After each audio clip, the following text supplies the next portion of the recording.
Some people don't leave with noise. They don't shout. They don't slam doors. They leave quietly. So quietly that you only notice when the silence becomes too heavy to ignore. This is a story about someone like that, and the person who learned too late what her silence meant. I met her on a slow afternoon in a small coffee shop near my apartment. The kind of place people go when they don't want to be seen, but also don't want to be alone. The air smelled like roasted beans and old wood. Soft music played in the background. No one talked too loudly. She was sitting by the window. A book was open in front of her, but her eyes weren't moving. She stared outside, watching people pass, like she was waiting for something, or remembering something. I don't know why I noticed her. Maybe because she looked calm in a way that didn't feel real, like someone who learned how to look okay. I walked over and asked, "Is this seat taken?" She looked up, surprised for a second, then smiled. "No," she said. "Go ahead." Her voice was gentle, not weak, just soft. I sat down. For a moment, neither of us spoke, and strangely, it didn't feel awkward. That was the first thing I liked about her. We talked about small things at first: the coffee, the weather, how the city feels different in the evening. She asked what I did for work. I told her. She nodded like she understood, even though I didn't sound very excited about it. She laughed easily, not loudly, but honestly. And when she laughed, her eyes lit up in a way that made you forget everything else for a second. But sometimes, in the middle of a conversation, she would go quiet. Not uncomfortable quiet, just distant. Like her body was there, but her mind was somewhere else. I didn't ask why. Some people carry stories that aren't ready to be told. That day ended without phone numbers, without plans, just a simple goodbye. I didn't expect to see her again, but 2 days later, she was there. Same table, same window. This time she smiled when she saw me. That smile felt familiar, even though it shouldn't have. We started meeting like that. No discussion, no agreement,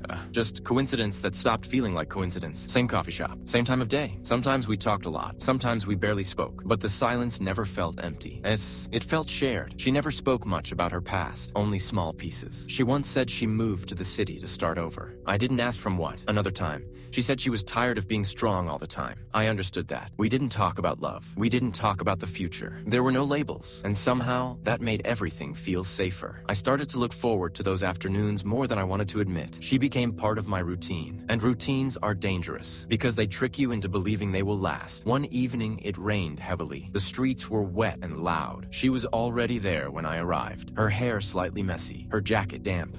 She looked tired that day. Not physically, emotionally. We didn't talk much. We just sat there, watching rain slide down the window. At one point, she said quietly, "Do you ever feel like you're only half present in your own life?" I looked at her and nodded. "All the time," I said. She smiled, but this time it didn't reach her eyes. That moment stayed with me. Months passed like that. Easy.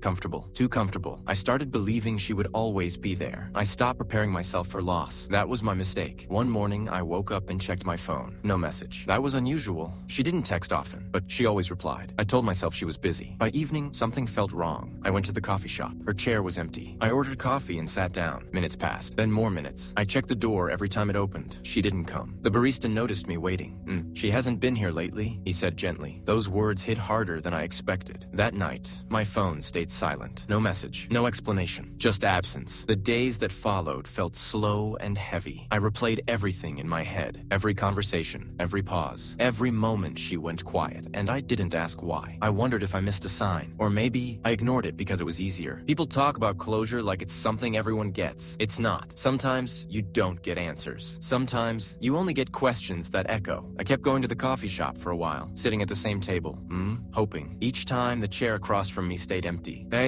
Eventually I stopped going. Not because it hurt too much, but because I didn't want that place to become a reminder of something unfinished. Then one night, while looking for my keys, I reached into my jacket pocket. My fingers touched paper, folded. I pulled it out. It was a note. I didn't recognize it at first. Then I saw her handwriting. My heart stopped.